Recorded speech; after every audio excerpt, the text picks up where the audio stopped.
5 چیزیں دیکھی جائیں گی. 5 یہ خوب اچھی طرح دماغ میں بٹھا لیں. اور یہ 5 چیزیں کس دن دیکھی جائیں گی؟ بقرعید کی صبح و صادق، یعنی 10 ذی الحجہ کی صبح و صادق سے لے کر 12 ذی الحجہ کے غروب آفتاب، یعنی یہ جو 3 دن ہے نا قربانی کے، 10 11 12، ان 3 دنوں میں کوئی شخص صاحب نصاب ہو تو اس پر قربانی واجب ہے. صاحب نصاب کا مطلب کیا ہے؟ یہاں پر قربانی پر خوب سمجھ لیں.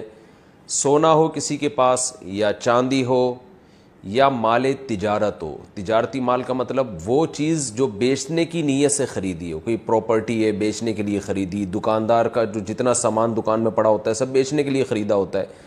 کوئی کپڑا آپ نے خریدا تھا، خریدتے ہوئے بیچنے کی نیت تھی، تو یہ تجارتی مال کہلاتا ہے. چوتھی چیز ہے نقد رقم، کیش، یعنی جو بھی آپ کے پاس بینک میں یا جیب میں جو کیش اماؤنٹ پڑا ہوتا ہے. یہ 4 چیزیں ہو گئی. 5ویں چیز ہے ضرورت سے زائد سامان. ضرورت سے زائد سامان میں بہت تفصیل ہے. آسان اس کی ایک جو ہم اگر ضبط کر سکتے ہیں تو وہ چیز جو پورے سال بھی استعمال نہ ہوتی ہو. گھریلو چیزوں میں وہ چیزیں جو پورے سال بھی استعمال نہ ہوتی ہوں، جیسے کپڑے کوئی یا برتن ہے، ڈنر سیٹ ہے، پورے سال استعمال نہیں آتا. اسی طرح کوئی پراپرٹی پڑی ہوئی ہے جو نہ کرائے پر دی ہے آپ نے اور نہ آپ اس میں رہتے ہیں، وہ پراپرٹی بھی ضرورت سے زائد میں داخل ہے. تو یہ جو 5 چیزیں ہیں، کسی کے پاس یہ 5 چیزیں، ان کی جو ویلیو لگائی جائے گی تو ان 5 چیزوں کا مجموعہ اگر 52.5 تولہ چاندی کے برابر ہے. 52.5 تولہ چاندی آج کل 65-70 ہزار کے لگ بھگ ہے، نیٹ پہ سرچ کر لیے گا.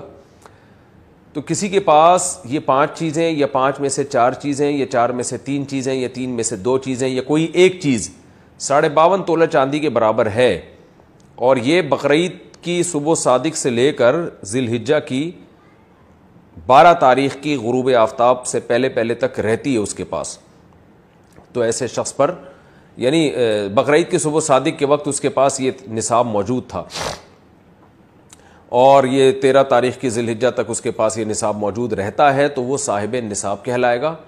13 تاریخ نہیں، 12 تاریخ، 10 11 12 3 دن، تو وہ صاحب نصاب کہلائے گا اور اس پر قربانی واجب ہے. بشرطے کہ یہ جو 5 چیزیں یا 4 یا 3 یا 2 چیزیں میں نے بتائی ہیں، ان میں سے سب سے پہلے قرضہ مائنس کیا جائے گا، یعنی قرضہ مائنس کر کے 52.5 تولہ چاندی کے برابر بن رہا ہو. اسی طرح گیس بجلی کا بل جو ان کے اوپر لازم ہے وہ بھی اس میں سے، یا جو مہینے کا راشن آئے گا وہ بھی مائنس کیا جائے گا. جو گھر کا ضروری راشن ہوتا ہے نا وہ بھی مائنس کیا جائے گا. مائنس کرنے کے بعد اگر 52.5 تولہ چاندی کے برابر رقم بچ رہی ہے تو ایسے شخص پر قربانی واجب ہے، چاہے مرد ہو چاہے عورت ہو. تو عورت کیسے قربانی کرے گی؟ سونا خواتین کے پاس بہت ہوتا ہے، چاندی ہوتی ہے، چاندی نہیں بھی ہو تو سونے کے نصاب جو ہے اس کے ساتھ اگر 1 روپیہ بھی ہے تو وہ بھی 52.5 تولہ چاندی کی قیمت دیکھی جائے گی اس میں بھی. تو عورت کیسے قربانی کرے گی؟ اس کے پاس تو کیش نہیں ہوتے عام طور پہ، تو پورے سال جمع کرے، تھوڑے تھوڑے اپنی جیب خرچی سے بچایا کرے، یا سونا کو بیچ کر کرے. البتہ کسی کے پاس صرف سونا ہی ہے اور یعنی باقی 4 چیزوں میں سے کچھ بھی نہیں، 1 روپیہ بھی نہیں ہے، تو پھر 7.5 تولہ سونا جب تک نہیں ہوگا قربانی واجب نہیں ہوگی. یعنی سونے کے ساتھ اگر چاندی ہے یا پیسے ہیں یا تجارتی مال یا ضرورت سے زائد سامان ہے، پھر سونے کی ویلیو دیکھی جائے گی، سونے کو نہیں دیکھا جائے گا. لیکن اگر صرف سونا ہی ہے تو پھر 7.5 تولے سونے سے کم پہ نہ زکوٰۃ ہوتی ہے نہ قربانی ہوتی ہے. تو یہ ہے، تفصیل سے آپ کو بتا دیا. تو آپ چاہیں تو اس میں ایک گائے میں حصہ لے لیں، چاہیں تو بکرا لے لیں، چاہیں تو دمبا لے لیں. مرد پر الگ واجب ہے، عورت پر الگ واجب ہے، جو بھی صاحب